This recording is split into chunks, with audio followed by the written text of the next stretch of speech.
ओम गणेशाय नमः। प्यारे भक्तगणों, आज आप सभी श्रवण करेंगे सातों बार की पुण्य फल देने वाली संपूर्ण कथा एक साथ। इन कथाओं के नियम से श्रवण करने से सभी मनोकामना शीघ्र ही पूर्ण हो जाती है। तो आइए श्रवण करते हैं कथा। कथा को पूरा सुनिए और वीडियो को लाइक शेयर करना ना भूलें। ये सोमवार व्रत कथा। किसी नगर में एक धनी व्यापारी रहता था। दूर दूर तक उसका व्यापार फैला हुआ था। नगर के सभी लोग उस व्यापारी का सम्मान करते थे। इतना सब कुछ संपन्न होने के बाद भी वह व्यापारी बहुत दुखी था, क्योंकि उसका कोई पुत्र नहीं था, जिस कारण अपने मृत्यु के पश्चात व्यापार के उत्तराधिकारी की चिंता उसे हमेशा सताती रहती थी। पुत्र प्राप्ति की इच्छा से व्यापारी प्रत्येक सोमवार भगवान शिव का व्रत पूजा किया करता था और शाम के समय शिव मंदिर में जाकर शिव जी के सामने घी का दीपक जलाया करता था। उसकी भक्ति देखकर माँ पार्वती प्रसन्न हो गई और भगवान शिव से उस व्यापारी की मनोकामना पूर्ण करने का निवेदन किया। भगवान शिव बोले, इस संसार में सबको उसके कर्म के अनुसार फल की प्राप्ति होती है। जो प्राणी जैसा कर्म करते हैं उन्हें वैसा ही फल प्राप्त होता है। शिवजी द्वारा समझाने के बावजूद माँ पार्वती नहीं मानी और उस व्यापारी की मनोकामना पूर्ति हेतु वे शिवजी से बार बार अनुरोध करती रही। अंततः माता के आग्रह को देखकर भगवान भोलेनाथ को उस व्यापारी को पुत्र प्राप्ति का वरदान देना पड़ा। वरदान देने के पश्चात भोलेनाथ माँ पार्वती से बोले, आपके आग्रह पर मैंने पुत्र प्राप्ति का वरदान तो दे दिया, परंतु इसका यह पुत्र 16 वर्ष से अधिक समय तक जीवित नहीं रहेगा। उसी रात भगवान शिव उस व्यापारी के स्वप्न में आए और उसे पुत्र प्राप्ति का वरदान दिया और उसके पुत्र की 16 वर्ष तक जीवित रहने की भी बात बताई। भगवान के वरदान से व्यापारी को खुशी तो हुई, लेकिन पुत्र की अल्पायु की चिंता ने उस खुशी को नष्ट कर दिया। व्यापारी पहले की तरह सोमवार के दिन भगवान शिव का विधिवत व्रत करता रहा। कुछ महीनों के बाद उसके घर एक अति सुंदर बालक ने जन्म लिया और घर में खुशियां ही खुशियां भर गई।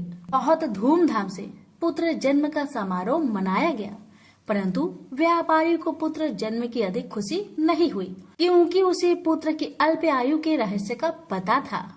जब पुत्र 12 वर्ष का हुआ तो व्यापारी ने उसे उसके मामा के साथ पढ़ने के लिए बनारसी भेज दिया। लड़का अपने मामा के साथ शिक्षा प्राप्त हेतु चल दिया। रास्ते में जहाँ भी मामा भांजे विश्राम हेतु रुकते, वहीं यज्ञ करते और ब्राह्मणों को भोजन कराते। लंबी यात्रा के बाद मामा भांजे एक नगर में पहुँचे। उस दिन नगर के राजा की कन्या का विवाह था, जिस कारण पूरे नगर को सजाया गया था। निश्चित समय पर बारात आ गई, लेकिन वर का पिता अपने बेटे के एक आंख से काने होने के कारण बहुत चिंतित था। उसे भय था कि इस बात का पता चलने पर कहीं राजा विवाह से इनकार न कर दे, इससे उसकी बदनामी भी होगी। जब वर के पिता ने व्यापारी के पुत्र को देखा तो उसके मस्तिष्क में एक विचार आया। उसने सोचा, क्यों ना इस लड़के को दुल्हा बनाकर राजकुमारी से विवाह करा दूं। विवाह के बाद इसको धन देकर विदा कर दूंगा और राजकुमारी को अपने नगर ले जाऊंगा। वर के पिता ने लड़के के मामा से इस संबंध में बात की। मामा ने धन मिलने की लालच में वर के पिता की बात को स्वीकार कर ली। लड़के को दूल्हे का वस्त्र पहनाकर राजकुमारी से विवाह कर दिया गया। राजा ने बहुत सारा धन देकर राजकुमारी को विदा किया। शादी के बाद लड़का जब राजकुमारी के साथ लौट रहा था तो वह सच नहीं छिपा सका और उसने राजकुमारी के ओढ़ने पर लिख दिया, राजकुमारी, तुम्हारा विवाह मेरे साथ हुआ था। मैं तो बनारसी पढ़ने के लिए जा रहा हूँ और अब तुम्हें जिस नवयुवक की पत्नी बनना पड़ेगा वह कान्हा है। जब राजकुमारी ने अपनी ओढ़नी पर लिखा हुआ पढ़ा तो उसने कान्हे लड़के के साथ जाने से इनकार कर दिया। राजा को जब ये सब बातें पता लगी तो उसने राजकुमारी को महल में ही रख लिया। उधर लड़का अपने मामा के साथ बनारसी पहुंच गया और गुरुकुल में पढ़ना शुरू कर दिया। जब उसकी आयु 16 वर्ष की हुई तो उसने यज्ञ किया। यज्ञ की समाप्ति पर ब्राह्मणों को भोजन करवाया और खूब अन्य वस्त्र दान किए। रात को वह अपने शयन कक्ष में सो गया। शिव के वरदान के अनुसार शयन अवस्था में ही उसके प्राण पेखरू उड़ गए।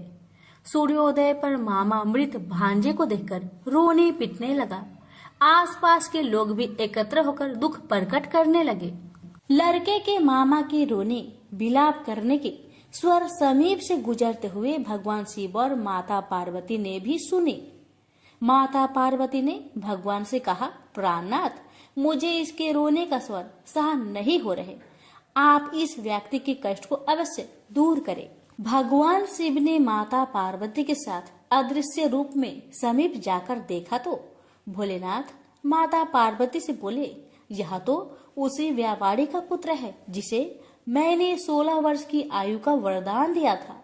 इसकी आयु पूरी हो गई है।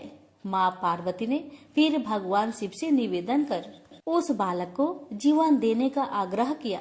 माता पार्वती के आग्रह पर भगवान शिव ने उस लड़के को जीवित होने का वरदान दिया और कुछ ही पल में वह जीवित होकर उठ बैठा। शिक्षा समाप्त करके लड़का मामा के साथ अपने नगर की ओर चल दिया। दोनों चलते हुए उसी नगर में पहुंचे जहां उसका विवाह हुआ था। उस नगर में भी यज्ञ का आयोजन किया। समीप से गुजरते हुए नगर के राजा ने यज्ञ का आयोजन देखा और उसने तुरंत ही लड़के और उसके मामा को पहचान लिया। यज्ञ के समाप्त होने पर राजा मामा और लड़के को महल में ले गया और कुछ दिन उन्हें महल में रखकर बहुत सा धन वस्त्र आदि देकर राजकुमारी के साथ विदा कर दिया। इधर भूखे प्यासे रहकर व्यापारी और उसकी पत्नी बेटे की प्रतीक्षा कर रहे थे। उन्होंने प्रतिज्ञा कर रखी थी कि यदि उन्हें अपने बेटे की मृत्यु का समाचार मिला तो दोनों अपने प्राण त्याग देंगे। परंतु जैसे ही उसने बेटे के जीवित वापस लौटने का समाचार सुना तो वह बहुत परेशान हुआ। वह अपनी पत्नी और मित्रों के साथ नगर के द्वार पर पहुंचा। अपने बेटे के विवाह का समाचार सुनकर पुत्र वधू राजकुमारी को देखकर उसकी खुशी का ठिकाना न रहा। उसी रात भगवान शिव ने व्यापारी को सपने में आकर कहा, हे श्रेष्ठी, मैंने तेरे सोमवार व्रत करने और व्रत कथा सुनने से प्रसन्न होकर तेरे पुत्र को लंबी आयु प्रदान की है। पुत्र की लंबी आयु जानकर व्यापारी बहुत प्रसन्न हुआ। शिव भक्त होने तथा सोमवार का व्रत करने से व्यापारी की सभी मनोकामनाएं पूर्ण हुई। इसी प्रकार जो भक्त सोमवार का विधिवत व्रत करते हैं और व्रत कथा सुनते हैं उनकी सभी इच्छाएं पूरी होती है। उनसे बोलिए उमापति शंकर भगवान की जय। मंगलवार व्रत कथा। व्यास जी ने कहा, एक बार नैमिषारण्य तीर्थ में 80,000 मुनि एकत्र होकर पुराणों के ज्ञाता श्री सूत जी से पूछने लगे, हे महामुने, आपने हमें अनेक पुराणों की कथाएं सुनाई हैं। आप कृपा करके हमें ऐसा व्रत और कथा बताइए जिसके करने से संतान की प्राप्ति हो तथा मनुष्य को रोग, शोक, अग्नि, सर्व दुख आदि का भय दूर हो, क्योंकि कलयुग में सभी जीवों की आयु बहुत कम है। फिर इस पर उन्हें रोग, चिंता के कष्ट लगे रहेंगे तो फिर वह श्री हरि के चरणों में अपना ध्यान कैसे लगा सकेंगे। श्री सूत जी बोले, हे मुनियों, आपने लोक कल्याण के लिए बहुत ही उत्तम बात पूछी है। एक बार युधिष्ठिर ने भगवान श्री कृष्ण से लोक कल्याण के लिए यही प्रश्न किया था। भगवान श्री कृष्ण और युधिष्ठिर का संवाद तुम्हारे सामने कहता हूँ, ध्यान देकर सुनो। एक समय पांडवों की सभा में श्री कृष्ण जी बैठे हुए थे। तब युधिष्ठिर ने भगवान श्री कृष्ण से प्रश्न किया, हे प्रभु, नंद नंदन, गोविंद, आपने मेरे लिए अनेकों कथाएं सुनाई हैं। आज आप कृपा करके ऐसा व्रत या कथा सुनाइए जिसके करने से मनुष्य को रोग चिंता का भय समाप्त हो और उसको पुत्र की प्राप्ति हो। हे प्रभु, बिना पुत्र के जीवन व्यर्थ है। पुत्र के बिना मनुष्य नरकगामी होता है। पुत्र के बिना मनुष्य पितृ ऋण से छुटकारा नहीं पा सकता और ना ही उसका पुण्यक नामक नरक से उद्धार हो सकता है। अतः पुत्रदायक व्रत बतलाइए। श्री कृष्ण भगवान बोले, हे राजन, मैं एक प्राचीन इतिहास सुनाता हूँ, आप उसे ध्यान पूर्वक सुनो। कुंडलपुर नामक एक नगर था। उसमें नंदा नामक एक ब्राह्मण रहता था। भगवान की कृपा से उसके पास सब कुछ था, फिर भी वह दुखी था। उसका कारण यह था कि ब्राह्मण की स्त्री सुनंदा की कोई संतान न थे।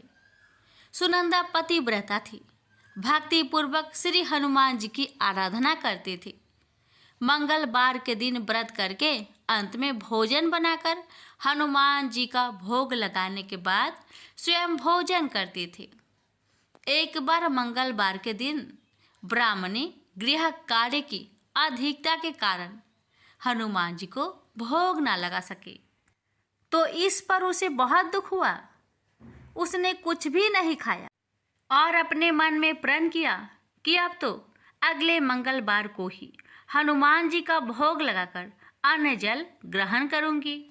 ब्राह्मणी सुनंदा प्रतिदिन भोजन बनाती, श्रद्धापूर्वक पति को खिलाती, परंतु स्वयं भोजन नहीं करती और मन ही मन श्री हनुमान जी की आराधना करती।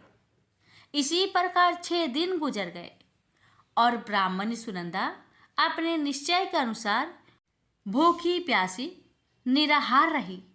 अगले मंगलवार को ब्राह्मणी सुनंदा प्रातः काल ही बेहोश होकर गिर पड़ी।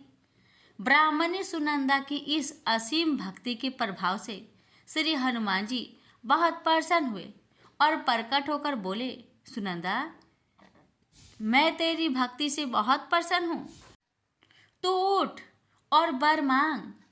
सुनंदा अपने आराध्य देव श्री हनुमान जी को देखकर आनंद की अधिकता से विह्वल हो श्री हनुमान जी के चरणों में गिरकर बोली, हे प्रभु, मेरे कोई संतान नहीं है, कृपा करके मुझे संतान प्राप्ति का आशीर्वाद दे, आपकी अति कृपा होगी। श्री महावीर जी बोले, तेरी इच्छा पूर्ण होगी, तेरे एक कन्या पैदा होगी, उसके अष्टांग प्रतिदिन सोना दिया करेंगे। इस प्रकार कहकर श्री महावीर जी अंतर्ध्यान हो गए। ब्राह्मणी सुनंदा बहुत हर्षित हुई और सभी समाचार अपने पति से कहा। ब्राह्मण देव कन्या का वरदान सुनकर कुछ दुखी हुआ, परंतु सोना मिलने की बात सुनी तो बहुत प्रसन्न हुआ। विचार किया कि ऐसी कन्या के साथ मेरी निर्धनता भी समाप्त हो जाएगी। श्री हनुमान जी की कृपा से वह ब्राह्मणी गर्भवती हुई और 10वें महीने में उसे बहुत ही सुंदर पुत्री प्राप्त हुई। यह बच्ची अपने पिता के घर में ठीक उसी तरह बढ़ने लगी जिस प्रकार शुक्ला पक्ष की चंद्रमा बढ़ता है। 10वें दिन ब्राह्मण ने उस बालिका का नामकरण संस्कार कराया। उसके कुल पुरोहित ने उस बालिका का नाम रत्नावली रखा, क्योंकि यह कन्या सोना प्रदान किया करती थी।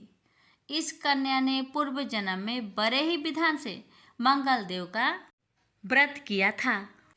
रत्नावली का अष्टांग बहुत सा सोना देता था। उस सोने से नंदा ब्राह्मण बहुत ही धनवान हो गया। अब ब्राह्मणी भी बहुत अभिमानी करने लगी। समय बीतता रहा। अब रत्नावली 10 वर्ष की हो चुकी। एक दिन जब नंदा ब्राह्मण प्रसन्नचित्त था, तब सुनंदा ने अपने पति से कहा, मेरी पुत्री रत्नावली विवाह के योग हो गई है, अतः आप कोई सुंदर तथा योग वर देकर इसका विवाह कर दे। यह सुन ब्राह्मण बोला, अभी तो रत्नावली बहुत छोटी है। तब ब्राह्मणी बोली, शास्त्रों की आज्ञा है कि कन्या 8वें वर्ष में गौरी, 9 वर्ष में रोहिणी, 10वें वर्ष में कन्या, इसके पश्चात रजवाला हो जाती है। गौरी के दान से पाताल लोक की प्राप्ति होती है। रोहिणी के दान से वैकुंठ लोक की प्राप्ति होती है। कन्या के दान से इंद्रलोक में सुखों की प्राप्ति होती है। अगर हे पतिदेव रजवाला का दान किया जाता है तो घोर नरक की प्राप्ति होती है। इस पर ब्राह्मण बोला, अभी तो रत्नावली मात्र 10 ही वर्ष की है और मैंने तो 16-16 साल की कन्याओं का विवाह कराए हैं, अभी जल्दी क्या है। तब ब्राह्मण सुनंदा बोली, आपको तो लोभ अधिक हो गया है। शास्त्रों में कहा गया है कि माता पिता और बड़ा भाई रजवाला कन्या को देखते हैं तो वह अवश्य नरकगामी होते हैं। तब ब्राह्मण बोला, अच्छी बात है, कल मैं अवश्य ही योग वर की तलाश में अपना दूत भेजूंगा। दूसरे दिन ब्राह्मण ने अपने दूत को बुलाया और आज्ञा दी कि जैसी सुंदर मेरी कन्या है वैसा ही सुंदर वर उसके लिए तलाश करो। दूत अपने स्वामी की आज्ञा पाकर निकल पड़ा। पंपई नगर में उसने एक सुंदर लड़के को देखा। यह बालक एक ब्राह्मण परिवार का बहुत गुणवान पुत्र था। इसका नाम सोमेश्वर था। दूत ने इस सुंदर व गुणवान ब्राह्मण पुत्र के बारे में अपने स्वामी को पूर्ण विवरण दिया। ब्राह्मण नंदा को भी सोमेश्वर अच्छा लगा और फिर शुभ मुहूर्त में विधि पूर्वक कन्यादान करके ब्राह्मण ब्राह्मणी संतुष्ट हुए। परंतु ब्राह्मण के मन तो लोभ समाया हुआ था। उसने कन्यादान तो कर दिया था पर वह बहुत खिन्न भी था। उसने विचार किया कि रत्नावली तो अब चली जाएगी और मुझे इससे जो सोना मिलता था वह अब मिलेगा नहीं। मेरे पास जो धन था कुछ तो इसके विवाह में खर्च हो गया और जो शेष बचा है वह भी कुछ दिनों के पश्चात समाप्त हो जाएगा। मैंने तो इसका विवाह करके बहुत बड़ी भूल कर दी है। अब कोई ऐसा उपाय हो कि रत्नावली मेरे घर में ही बनी रहे, अपने ससुराल ना जावे। लोभ रूपी राक्षस ब्राह्मण के मस्तिष्क पर छाता जा रहा था। रात भर अपनी सैया पर बेचैनी से करवटें बदलते बदलते उसने एक बहुत ही क्रूर निर्णय लिया। उसने विचार किया कि जब रत्नावली को लेकर उसका पति सोमेश्वर अपने घर के लिए जाएगा तो वह मार्ग में छिपकर सोमेश्वर का वध कर देगा और अपनी लड़की को अपने घर ले आएगा, जिससे नियमित रूप से उसे सोना भी मिलता रहेगा और समाज का कोई मनुष्य उसे दोष भी नहीं दे सकेगा। प्रातःकाल हुआ तो नंदा और सुनंदा ने अपने जामाई तथा लड़की को बहुत सारा धन देकर विदा किया। सोमेश्वर अपनी पत्नी रत्नावली को लेकर ससुराल से अपने घर की तरफ चल दिया। ब्राह्मण नंदा महालोभ के वशीभूत हो अपने मति खो चुका था। पाप पुण्य को उसे विचार न रहा था। अपने भयानक व क्रूर निर्णय को कार्य रूप देने के लिए उसने अपने दूत को मार्ग में अपने जामाई का वध करने के लिए भेज दिया था, ताकि रत्नावली से प्राप्त होने वाला सोना उसे हमेशा मिलता रहे और वो कभी निर्धन ना हो। ब्राह्मण के दूत ने अपने स्वामी की आज्ञा का पालन करते हुए उसके जमाई सोमेश्वर का मार्ग में ही वध कर दिया। समाचार प्राप्त कर ब्राह्मण नंदा मार्ग में पहुंचा और रुदन करती अपनी पुत्री रत्नावली से बोला, हे पुत्री, मार्ग में लुटेरों ने तेरे पति का वध कर दिया है। भगवान की इच्छा के आगे किसी का कोई बस नहीं चलता है। अब तू घर चल, वहां पर ही रहकर शेष जीवन व्यतीत करना। जो भाग्य में लिखा है वही होगा। अपने पति की अकाल मृत्यु से रत्नावली बहुत दुखी हुई। करुण क्रंदन व रुदन करते हुए अपने पिता से बोली, हे पिताजी, इस संसार में जिस स्त्री का पति नहीं है उसका जीना व्यर्थ है। मैं अपने पति के साथ ही अपने शरीर को जला दूंगी और सती होकर अपने इस जन्म को माता पिता के नाम को तथा सास ससुर के यश को सार्थक करूंगी। ब्राह्मण नंदा अपनी पुत्री रत्नावली के वचनों को सुनकर बहुत दुखी हुआ। विचार करने लगा, मैंने व्यर्थ ही जमाई वध का पाप अपने सिर लिया। रत्नावली तो उसके पीछे अपने प्राण तक देने को तैयार हो। मेरा तो दोनों तरफ से मरण हो गया। धन तो अब मिलेगा नहीं। जमाई वध के पाप के फलस्वरूप यम यातना भी भुगतनी पड़ेगी। यह सोचकर वह बहुत खिन्न हुआ। सोमेश्वर की चिता बनाई गई। रत्नावली सती होने की इच्छा से अपने पति का सिर अपनी गोद में रखकर चिता में बैठ गई। जैसे ही सोमेश्वर की चिता को अग्नि लगाई गई, वैसे ही प्रसन्न हो मंगलदेव वहां प्रकट हुए और बोले, हे रत्नावली, मैं तेरी पति भक्ति से बहुत प्रसन्न हूँ, तू वर मांग। रत्नावली ने अपने पति का जीवन दान मांगा। तब मंगलदेव बोले, रत्नावली, तेरा पति अजर अमर है, यह महाविद्वान भी होगा और इसके अतिरिक्त तेरी जो इच्छा हो वर मांग।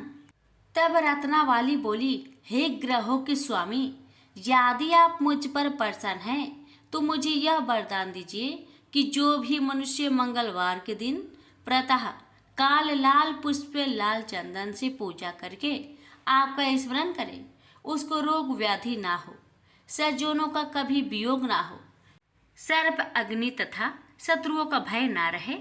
जो स्त्री मंगलवार का व्रत करे वह कभी विधवा ना हो। मंगलदेव तथास्तु कहकर अंतर्ध्यान हो गए। सोमेश्वर मंगलदेव की कृपा से जीवित हो उठा। रत्नावली अपने पति को पुनः प्राप्त कर बहुत प्रसन्न हुई और मंगलदेव का व्रत प्रत्येक मंगलवार को करके व्रतराज और मंगलदेव की कृपा से इस लोक में सुख ऐश्वर्य को भोगते हुए अंत में अपने पति के साथ स्वर्ग लोक को गई। प्रेम से बोलिए मंगल देव की जय। बुधवार की कहानी। बुधवार का दिन भगवान गणेश के साथ साथ बुध देव का भी दिन माना जाता है। कहते हैं इस दिन व्रत रखने से गणपति बप्पा की तो विशेष कृपा प्राप्त होती ही है, साथ ही कुंडली में बुध ग्रह की स्थिति भी मजबूत हो जाती है। जिनकी कुंडली में बुध नीच स्थिति में बैठा हो उन्हें बुधवार का व्रत जरूर रखना चाहिए। साथ ही व्रत रखने वाले लोगों को कथा भी जरूर सुननी चाहिए। आइए श्रवण करते हैं बुधवार व्रत कथा। समतापुर नगर में मधुसूदन नामक एक व्यक्ति रहता था। वह बहुत धनवान था। मधुसूदन का विवाह बलरामपुर नगर की सुंदर लड़की संगीता से हुआ था। एक बार मधुसूदन अपनी पत्नी को लेने बुधवार के दिन बलरामपुर गया। मधुसूदन ने पत्नी की माता पिता से संगीता को विदा कराने के लिए कहा। माता पिता बोले, बेटा आज बुधवार है, बुधवार को किसी भी शुभ कार्य के लिए यात्रा नहीं करते। लेकिन मधुसूदन नहीं माना। उसने ऐसी शुभ अशुभ की बात को न मानने की बात कही। दोनों ने बैलगाड़ी से यात्रा प्रारंभ की। 2 कोस की यात्रा के बाद उसकी गाड़ी का एक पहिया टूट गया। वहां से दोनों ने पैदल ही यात्रा शुरू की। रास्ते में संगीता को प्यास लगी। मधुसूदन उसे एक पेड़ के नीचे बैठाकर जल लेने चला गया। थोड़ी देर बाद जब मधुसूदन कहीं से जल लेकर वापस आया तो वह बुरी तरह हैरान हो उठा, क्योंकि उसकी पत्नी के पास उसी की शकल सूरत का एक दूसरा व्यक्ति बैठा था। संगीता भी मधुसूदन को देखकर हैरान रह गई।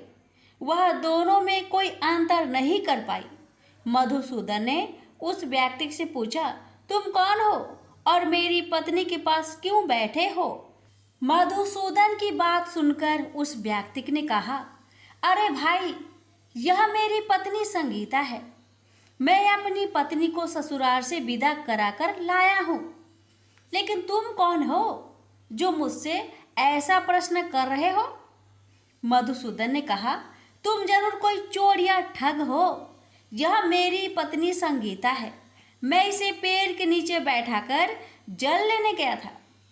इस पर उस व्यक्ति ने कहा, अरे भाई, झूठ तो तुम बोल रहे हो। संगीता को प्यास लगने पर जल लेने तो मैं गया था। मैंने तो जल लाकर अपनी पत्नी को पिला भी दिया।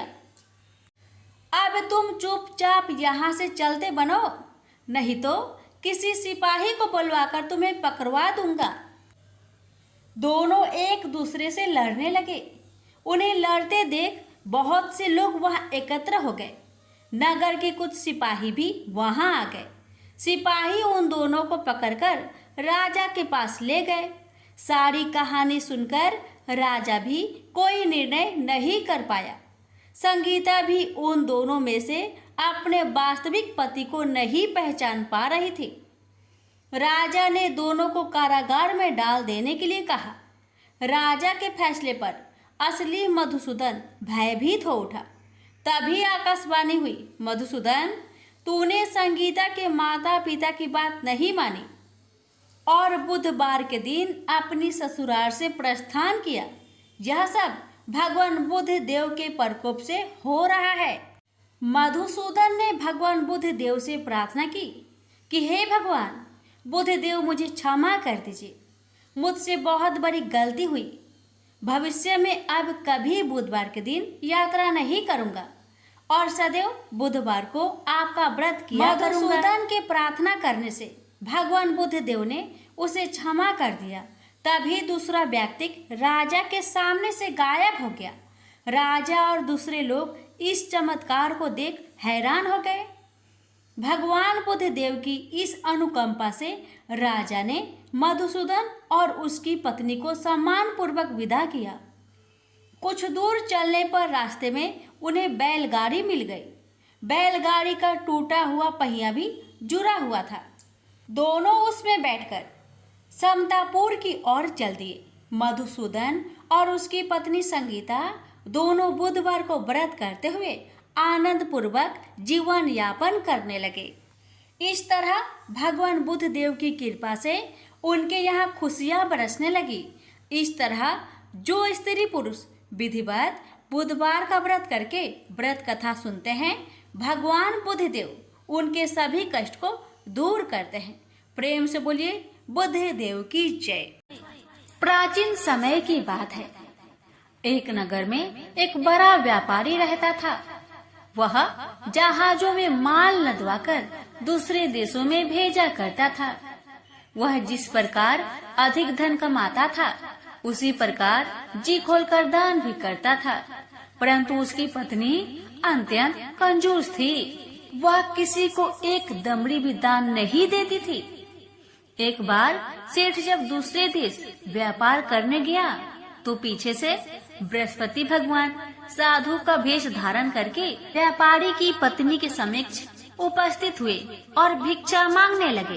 तब व्यापारी की पत्नी ने साधु महाराज से कहा, हे साधु महाराज, मैं इस दान और पुण्य से तंग आ गई हूँ। आप कोई ऐसा उपाय बताए जिससे मेरा सारा धन नष्ट हो जाए और मैं आराम से रह सकूं।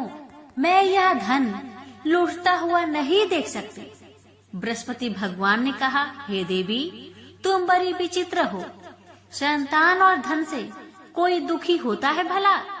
अगर अधिक धन है तो इसे शुभ कार्यों में लगाओ। कुंवारी कन्याओं का विवाह करवाओ। विद्यालय और बाग बगीचों का निर्माण कराओ। ऐसे पुण्य कार्य करने से तुम्हारा लोक परलोक सार्थक हो सकता है। परंतु साधु की इन बातों से व्यापारी की पत्नी को खुशी नहीं हुई। उसने कहा, मुझे ऐसी धन की आवश्यकता नहीं है जिसे मैं दान में दूं। तब बृहस्पति देव बोले, यदि तुम्हारी ऐसी इच्छा है तो तुम एक उपाय करना। 7 बृहस्पतिवार घर को गोबर से लिपना और अपने केसों को पीली मिट्टी से धोना। केसों को धोते समय स्नान भी करना। व्यापारी से हजामत बनाने को कहना। भोजन में मांस मदिरा खाना। कपड़े अपने घर धोना। ऐसा करने से तुम्हारा सारा धन नष्ट हो जाएगा। इतना कहकर बृहस्पति भगवान अंतर ध्यान हो गए। व्यापारी की पत्नी ने बृहस्पति देव के कहे अनुसार 7 बृहस्पतिवार वैसा ही करने का निश्चय किया। केवल 3 बृहस्पतिवार बीते कि उसके समस्त धन संपत्ति नष्ट हो गई और वह परलोक सिधार गई। जब व्यापारी वापस आया तो उसने देखा कि उसका सब कुछ नष्ट हो चुका है। यह देखकर व्यापारी ने अपनी पुत्री को सत्वाना दी और दूसरे नगर में जाकर बस गया। वहाँ वह जंगल से लकड़ी काट कर लाता और शहर में बेचता था। इस तरह वह अपना जीवन व्यतीत करने लगा। एक दिन उसकी पुत्री ने दही खाने की इच्छा प्रकट की, लेकिन व्यापारी के पास दही खरीदने के पैसे नहीं थे। वह अपनी पुत्री को अवशासन देकर जंगल में लकड़ी काटने चला गया। वह एक वृक्ष के नीचे बैठकर अपनी पूर्व दशा पर विचार करके रोने लगा। उस दिन बृहस्पतिवार का दिन था। तभी वहाँ बृहस्पति देव साधु के रूप में सेठ के पास आए और बोले, हे मनुष्य, तू इस जंगल में किस चिंता में बैठा है? तब व्यापारी बोला, हे महाराज, आप सब कुछ जानते हैं। इतना कहकर व्यापारी अपनी कहानी सुनाकर रो पड़ा।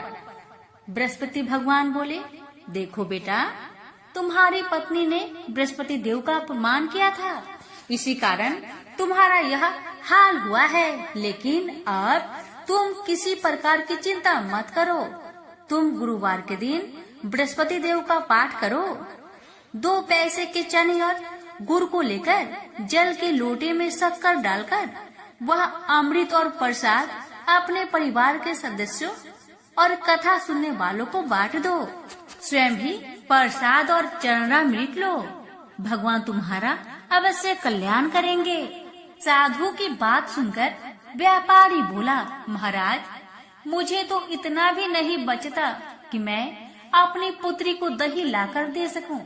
इस पर साधु महाराज जी बोले, तुम लकड़ियां शहर में बेचने जाना, तुम्हें लकड़ियों के दाम पहले से चौगुने मिलेंगे, जिससे तुम्हारे सारे कार्य सिद्ध हो जाएंगे। उसने लकड़ियां काटी और शहर में लकड़ियां बेचने चल पड़ा। उसकी लकड़ियां अच्छे दाम में बिक गई, जिससे उसने अपनी पुत्री के लिए दही लिया और साथ ही साथ गुरुवार की कथा हेतु चना गुड़ लेकर कथा की और प्रसाद बांटकर स्वयं भी खाया। उसी दिन से उसकी सभी कठिनाइयां दूर होने लगी, परंतु अगले बृहस्पतिवार को वह कथा करना भूल गया। अगले दिन वहाँ के राजा ने एक बड़े यज्ञ का आयोजन कर पूरे नगर के लोगों के लिए भोजन का आयोजन किया। राजा की आज्ञा अनुसार पूरा नगर राजा के महल में भोज करने गया, लेकिन व्यापारी व उसकी पुत्री तनिक विलंब से पहुँचे। अतः उन दोनों को राजा ने महल में ले जाकर भोजन कराया। जब वे दोनों लौटकर आए, तब रानी ने देखा कि उनका खूंटी पर टंगा हार गायब है।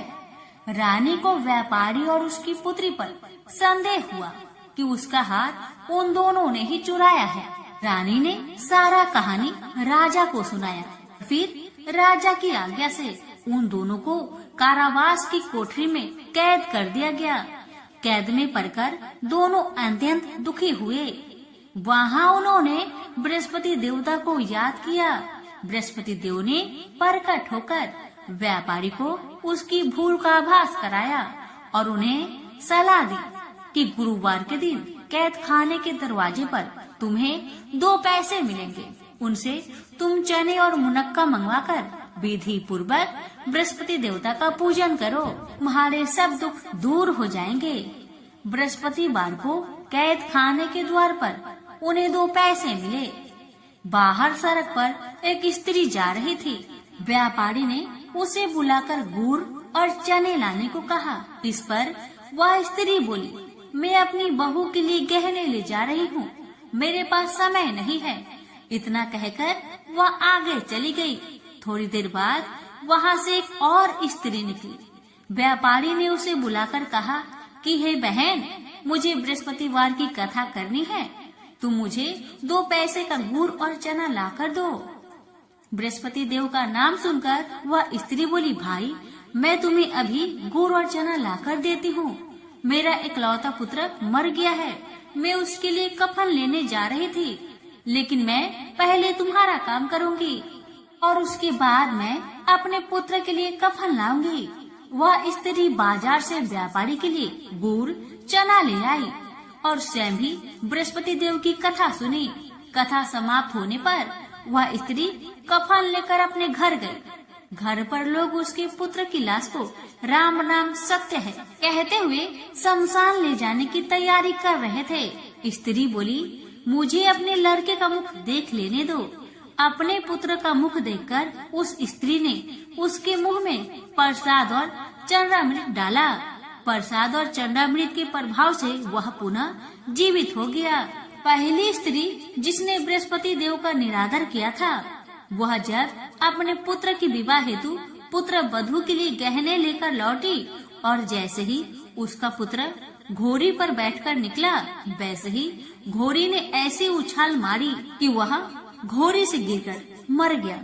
यह देख स्त्री रो रो कर बृहस्पति देव से क्षमा याचना करने लगी। उस स्त्री की याचना से बृहस्पति देव साधु के वेश में वहां पहुंचकर कहने लगे, देवी, तुम्हें अधिक विलाप करने की आवश्यकता नहीं है। यह बृहस्पति देव का अनादर करने का कारण हुआ है। तुम वापस जाकर मेरे भक्त से क्षमा मांगकर कथा सुनो, तब ही तुम्हारी मनोकामना पूर्ण होगी। जेल में जाकर उस स्त्री ने व्यापारी से माफी मांगी और कथा सुनी। कथा के उपरांत वह प्रसाद और चंद्रामृत लेकर अपने घर वापस आई। घर आकर उसने चंद्रामृत अपने मृत पुत्र के मुख में डाला। चंद्रामृत के प्रभाव से उसका पुत्र भी जीवित हो उठा। उसी रात बृहस्पति देव राजा के सपने में आए और बोले, हे राजन, तूने जिस व्यापारी और उसके पुत्री को जेल में कैद कर रखा है, वह बिल्कुल निर्दोष है। तुम्हारी रानी का हार वहीं खूंटी पर टंगा है। दिन निकला तो राजा रानी ने हार पर खूंटी लटका हुआ देखा। राजा ने उस व्यापारी और उसकी पुत्री को रिहा कर दिया और उन्हें आधा राज्य देकर उसकी पुत्री का विवाह उच्च कुल में करवाकर दहेज में हीरे जवाहरात दिए। एक समय की बात है। काशी निवासी धनंजय की पत्नी का नाम सुलक्षणा था। उसे अन्य सब सुख प्राप्त थे, केवल निर्धनता ही उसके दुख का एकमात्र कारण थी। यह दुख उसे हर समय सताता रहता था। एक दिन सुलक्षणा पति से बोली, स्वामी, आप कुछ उद्यम करो तो काम चले। इस प्रकार कब तक काम चलेगा? सुलक्षणा की बात धनंजय के मन में बैठ गई और वह उसी दिन विश्वनाथ शंकर जी को प्रसन्न करने के लिए बैठ गया और कहने लगा, हे देवाधिदेव विश्वेश्वर, मुझे पूजा पाठ कुछ नहीं आता है, केवल आपके भरोसे बैठा हूँ। इतनी विनती करके वह 2-3 दिन भूखा प्यासा बैठा रहा। यह देखकर भगवान शंकर ने उसके कान में अन्नपूर्णा अन्नपूर्णा अन्नपूर्णा इस प्रकार 3 बार कहा। यह कौन क्या कह गया? इसी सोच में धनंजय पड़ गया कि मंदिर से आते ब्राह्मणों को देखकर पूछने लगा, पंडित जी, अन्नपूर्णा कौन है? ब्राह्मणों ने कहा, तू अन्न छोड़कर बैठा है, सो तुझे अन्न की बात सूझती है। जा घर जाकर अन्न ग्रहण कर। धनंजय घर गया, स्त्री से सारी बात कही। वह बोली, नाथ, चिंता मत करो, स्वयं शंकर जी ने यह मंत्र दिया है, वे स्वयं ही खुलासा करेंगे। आप फिर जाकर उनकी आराधना करो। धनंजय फिर जैसा कि तैसा पूजा में बैठ गया। रात्रि में शंकर जी ने आज्ञा दी और कहा, तू पूर्व दिशा में चला जा। वहां अन्नपूर्णा का नाम जपता जाता और रास्ते में फल खाता, झरनों का पानी पीता जाता। इस प्रकार कितने ही दिनों तक चलता गया। वहां उसे चांदी सी चमकती वन की शोभा देखने में आई। सुंदर सरोवर देखने में या उनके किनारे कितनी ही अप्सराएं झुंड बनाए बैठी थी, एक कथा सुनाती और सब मिलकर माँ अन्नपूर्णा इस प्रकार बार बार कहती थी। जहाँ अगहन मास की उजेली रात्रि थी और आज से ही व्रत का प्रारंभ था। जिस शब्द की खोज करने वह निकला था वह उसे वहां सुनने को मिला। धनंजय ने उसके पास जाकर पूछा, हे देवियों, आप यहाँ क्या करती हो? उन सब ने कहा, हम माँ अन्नपूर्णा का व्रत करती हैं। धनंजय ने पूछा, व्रत पूजा करने से क्या होता है? यह किसी ने किया भी है? इसे कब किया जाए? कैसा व्रत है और कैसी विधि है? मुझसे भी विस्तार से बताओ। वे कहने लगी, इस व्रत को सब कोई कर सकते हैं। 21 दिन तक के लिए 21 गांठ का सूत लेना चाहिए। 21 दिन यानी न बने तो एक दिन उपवास करे, या भी ना बने तो केवल कथा सुनकर प्रसाद ले।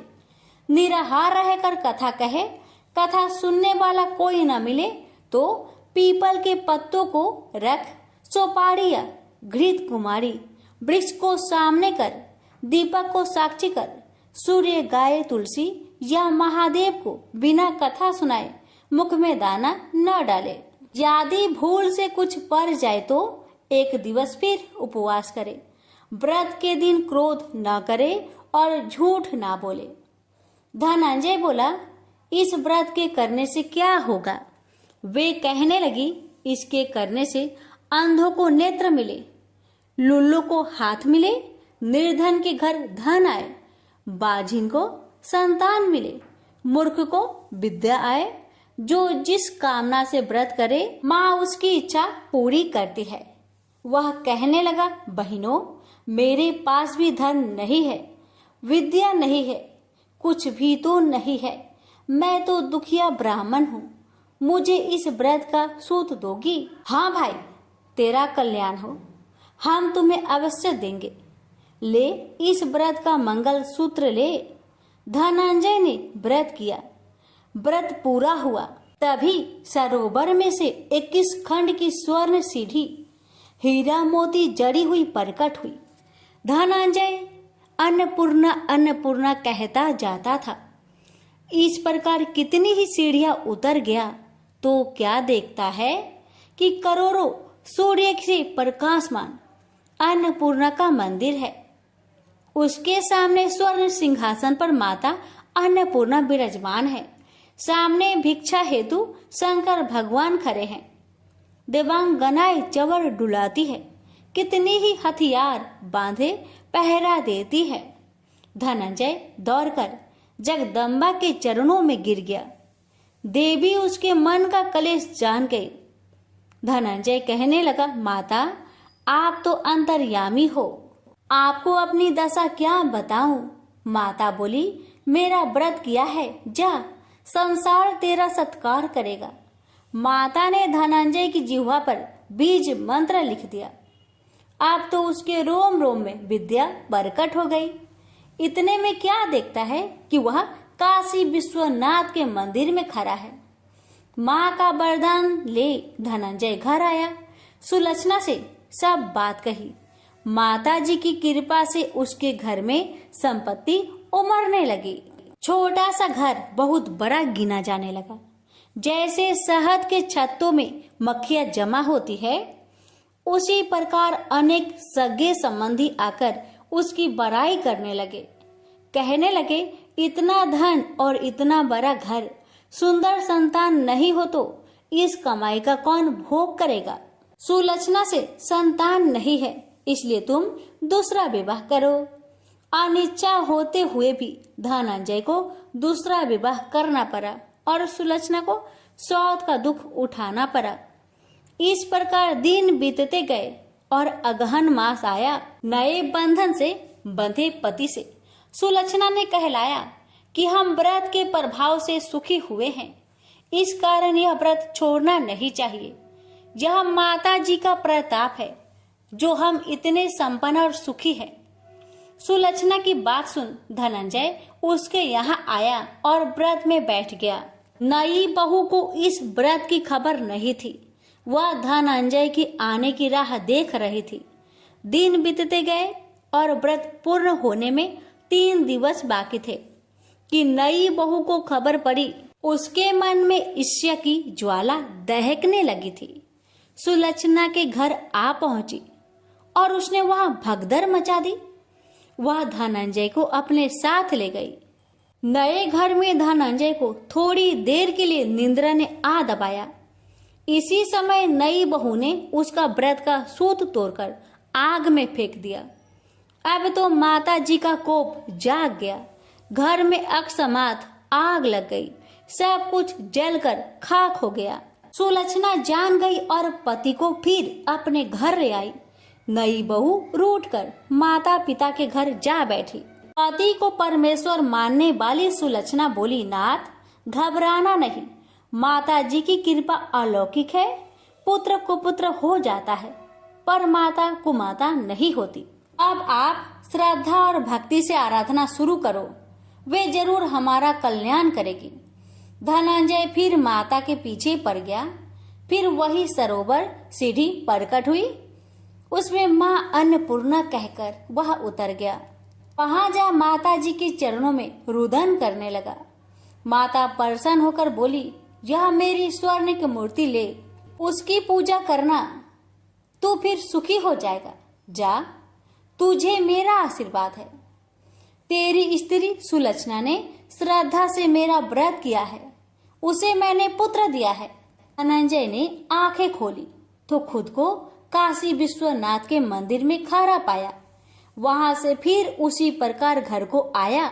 धर सुलक्षणा के दिन चढ़े और महीने पूरे होते ही पुत्र का जन्म हुआ। गांव में आश्चर्य की लहर दौड़ गई। इस प्रकार उसी गांव के निसंतान सेठ के पुत्र होने पर उसने माता अन्नपूर्णा का मंदिर बनवा दिया। उसमें माता जी धूमधाम से पधारी, यज्ञ किया और धनंजय को मंदिर के आचार्य का पद दे दिया। जीविका के लिए मंदिर की दक्षिणा और रहने के लिए बड़ा सुंदर सा भवन दिया। धनंजय स्त्री पुत्र सहित वहां रहने लगा। माता जी के चढ़ावे में भरपूर आमदनी होने लगी। उधर नई बहू के पिता के घर डाका पड़ा, सब लूट गया। वे भीख मांगकर पेट भरने लगे। लक्षणा ने यह सुना तो उन्हें बुला भेजा, अलग घर में रख लिया और उनके अन्न वस्त्र का प्रबंध कर दिया। धनंजय, सुलक्षणा और उसका पुत्र माता जी की कृपा से आनंद से रहने लगे।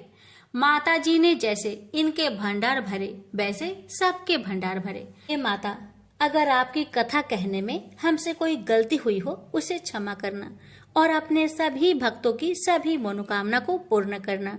प्रेम से बोलिए, अन्नपूर्णा माता की जय। हर हर महादेव, माता पार्वती की जय। शनिवार व्रत कथा। एक ब्राह्मण को सपने में नीली घोड़ी पर नीली कपड़े पहने एक आदमी दिखाई देता था और कहता है, हे ब्राह्मण देवता, मैं तेरे लगूंगा।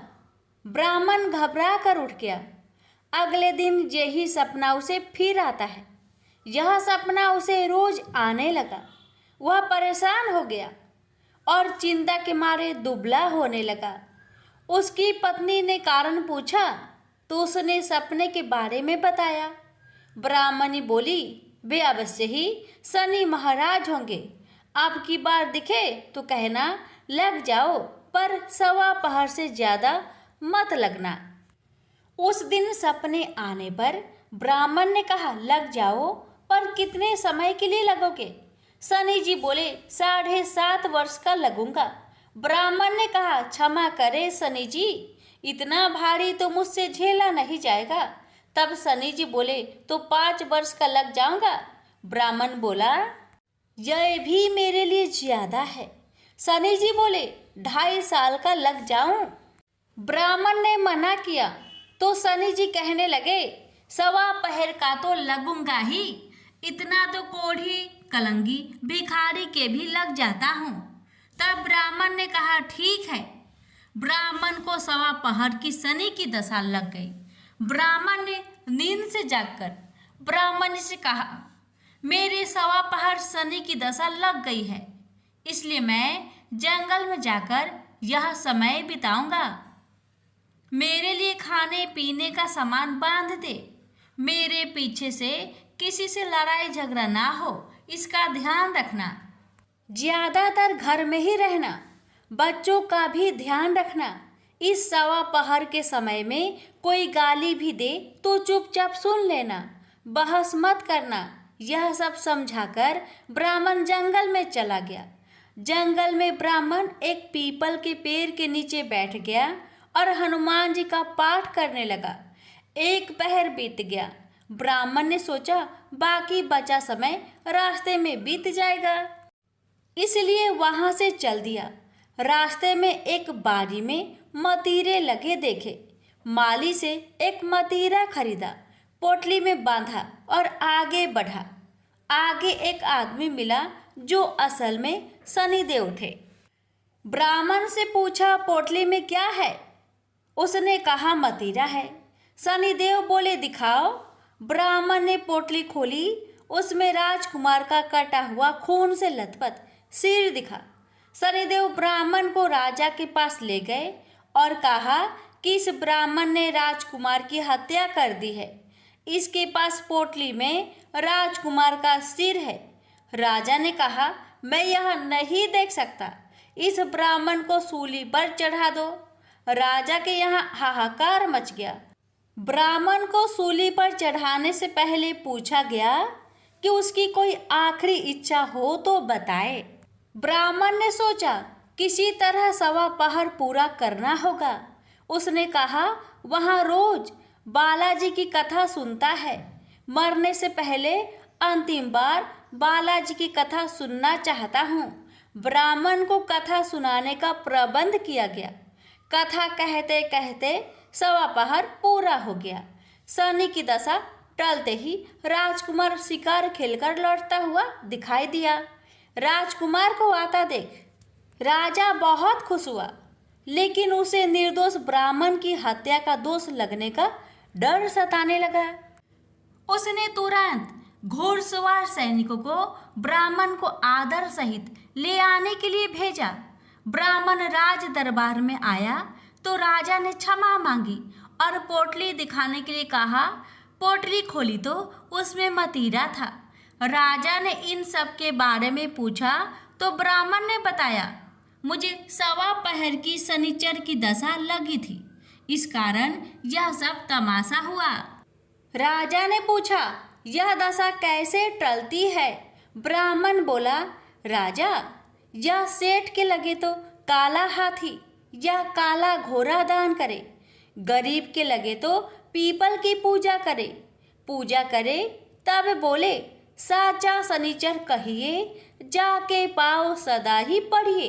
शनि की कहानी सुने, तिल का तेल और काला उड़द दान करे, काले कुत्ते को तेल से चुपर कर रोटी खिलाए तो शनिचर की दशा उतर जाती है। राजा ने उसे मतीरा वापस दे दिया। घर आकर ब्राह्मण ने मतीरा काटा तो उसमें बीज की जगह हीरे मोती निकले। ब्राह्मण ने पूछा, यह कहाँ से लाए?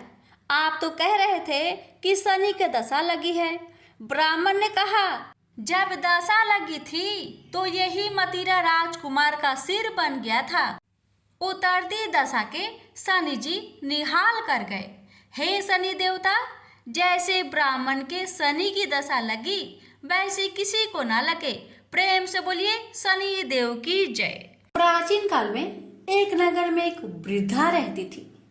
उसका नियम था कि वह हर रविवार घर आंगन गोबर से लिपकर भोजन तैयार करती और सूर्य देव को भोग लगाकर ही भोजन करती थी। ऐसा व्रत करने से उसका घर अनेक प्रकार से धन्य धान्य से पूर्ण हो गया। श्री हरि की कृपा से घर में किसी प्रकार की विघ्न या दुख नहीं था। सब प्रकार से घर में आनंद रहता था। इस तरह कुछ दिन बीत जाने पर उसकी एक पड़ोसन, जिसकी गौ का गोबर वह वृद्ध लाया करती थी, विचार करने लगी कि यह वृद्ध सर्वदा मेरी गौ का गोबर ले जाती है, इसलिए अपनी गौ को घर के भीतर बांधने लगे। वृद्धा को गोबर न मिलने से रविवार के दिन अपने घर को न लिप सकी। इसलिए उसने न तो भोजन बनाया न भगवान को भोग लगाया तथा स्वयं भी उसने भोजन नहीं किया। इस प्रकार उसने निराहार व्रत किया। रात्रि हो गई और वह भूखी सो गई। रात्रि में भगवान ने उसे स्वप्न दिया और भोजन न बनाने तथा लगाने का कारण पूछा। वृद्धा ने गोबर न मिलने का कारण सुनाया। तब भगवान ने कहा कि माता, हम तुमको ऐसी गौ देते हैं जिससे सभी इच्छाएं पूर्ण होती है, क्योंकि तुम हमेशा रविवार को गौ के गोबर से लिपकर भोजन बनाकर मेरा भोग लगाकर खुद भोजन करती हो। इससे मैं खुश होकर तुमको वरदान देता हूँ। निर्धन को धन और बाज स्त्रियों को पुत्र देकर दुखों को दूर करता हूँ तथा अंत समय में मोक्ष देता हूँ। सपने में ऐसा वरदान देकर भगवान तो अंतर ध्यान हो गए और वृद्धा की आँख खुली तो वह देखती है कि आंगन में एक अति सुंदर गौ और बछड़ा बंधे हुए हैं। वह गाय और बछड़े को देखकर अति प्रसन्न हुई और उसको घर के बाहर बांध दिया और वही खाने को चारा डाल दिया। जब उसकी पड़ोसन वृद्धा ने घर के बाहर एक अति सुंदर गौ और बछड़े को देखा तो देश के कारण उसका हृदय जल उठा और उसने देखा कि गाय ने सोने का गोबर किया है, तो वह उस गाय का गोबर ले गई और अपनी गाय का गोबर उसकी जगह रख गई। वह नित्य प्रति ऐसा ही करती रही और सीधी साधी वृद्धा को इसकी खबर नहीं होने दी। तब सर्वव्यापी ईश्वर ने सोचा कि चालाक पड़ोसन के कर्म से वृद्धा ठगी जा रही है, तो ईश्वर ने संध्या के समय अपनी माया से बड़े जोर की आंधी चला दी। वृद्धा ने आंधी के भय से अपनी गौ को भीतर बांध लिया। प्रातःकाल जब वृद्धा ने देखा कि गौ ने सोने का गोबर दिया तो उसके आश्चर्य की सीमा न रही और वह प्रतिदिन गौ को घर के भीतर ही बांधने लगी। उधर पड़ोसन ने देखा कि बुढ़िया गौ को घर के भीतर बांधने लगी है और उसका सोने का गोबर उठाने का दांव नहीं चलता, तो वह ईर्ष्या और डाह से जल उठी और कुछ उपाय न देखकर पड़ोसन ने उस देश के राजा की सभा में जाकर कहा, महाराज, मेरे पड़ोस में एक वृद्धा के पास ऐसा गौ है जो आप जैसे राजा के ही योग है। वह नित्य सोने का गोबर देती है। आप उस सोने से प्रजा का पालन करिए। वह वृद्धा इतने सोने का क्या करेगी? राजा ने यह बात सुनकर अपने दूतों को वृद्धा के घर से गौ लाने की आज्ञा दी। वृद्धा प्रातः ईश्वर का भोग लगा भोजन ग्रहण करने जा ही रही थी कि राजा के कर्मचारी गौ को खोलकर ले गए। वृद्धा काफी रोई चिल्लाई, किंतु कर्मचारियों के समक्ष कोई क्या कहता। उस दिन वृद्धा गौ के वियोग में भोजन न खा सकी और रात भर रो रो कर ईश्वर से गौ को पुनः पाने के लिए प्रार्थना करती रही। उधर राजा गौ को देखकर बहुत प्रसन्न हुआ, लेकिन सुबह जैसे ही वह उठा, सारा महल गोबर से भरा दिखाई देने लगा। राजा यह देख घबरा गया। भगवान ने रात्रि में राजा को सपने में कहा कि हे राजा, गाय वृद्धा को लौटाने में तेरा भला है। उसके रविवार के व्रत से प्रसन्न होकर मैंने उसे गाय दी थी। प्रातः होते ही राजा ने वृद्धा को बुलवाकर बहुत से धन के साथ सम्मान सहित गौ बछड़ा लौटा दिया। उसकी पड़ोसिन को बुलाकर उचित दंड दिया। इतना करने के बाद राजा के महल से गंदगी दूर हो गई। उसी दिन से राजा ने नगरवासियों को आदेश दिया कि राज्य की तथा अपनी समस्त मनोकामनाओं की पूर्ति के लिए रविवार का व्रत रखा करो। व्रत करने से नगर के लोग सुखी जीवन व्यतीत करने लगे। कोई भी बीमार तथा प्रकृति का प्रकोप उस नगर पर नहीं होता था। सारी प्रजा सुख से रहने लगे। प्रेम से बोलिए सूर्य नारायण की जय। आप सुनिए सूर्य नारायण की आरती। जय जय जय रवि देव, जय जय जय रवि देव, रजनीपति मदहारी, सतलत जीवन दाता, पद पद मन मधुकारी, हे दीन मने दाता, जग के हे रवि देव, जय जय जय स्वादेव। नभ मंडल के बानी, ज्योति प्रकाशक देवा, निज जन हित सुख राशि, तेरी हम सब सेवा करते हैं रविदेव। जय जय जय रविदेव, कनक बदन मन मोहित, रुचिरी प्रभा प्यारी, नित्य मंडल से मंडित, अजर अमर छवि धारी। हे सूरवीर रविदेव, जय जय जय रविदेव, जय जय जय रविदेव, जय जय जय रविदेव। रजनीपति मदहारी, सतलत जीवन दाता, प्रेम से बोलिए सूर्य नारायण की जय।